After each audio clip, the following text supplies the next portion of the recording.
rabshada ayaa ka dhashay fagaaro uu kala hadlayay qaar ka mid ah shacabka reer Laascaanood gudoomiye Muuse Bixi dhawqa rasaasta ayaa laga maqlayay xaafadaha kala duwan ee magaalada Laascaanood qaar ka mid ah shacabka dhaawacyo fudud ka soo gaadheen rabshadahaasi walow aysan jirin khasaare badan ciidamada ayaa meel kasta tubnaa kuwaas oo ku gaashaaman gaadiidka dagaalka iyo qoryaha fudud ciidanka xitaa buuraha waa ay saarnaayeen markii uu goobta soo galay Muuse ayaa jawgu mar qura sideen isu bedelay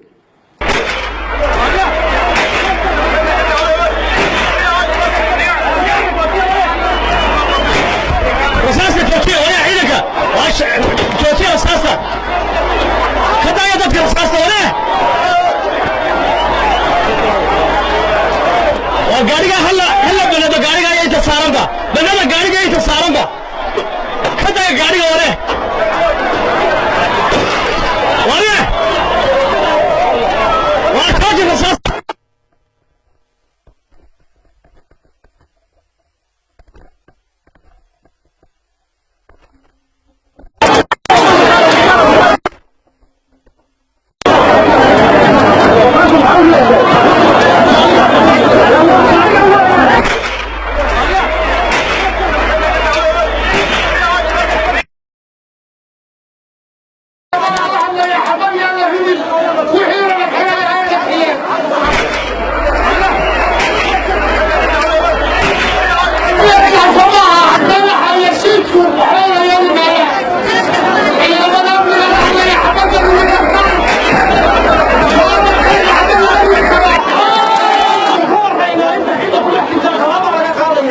موسى kooxdii la socotay ayaa degdeg uga baxay goobta xaalkuna wuxuu u ekaa mid uu Muuse yaabay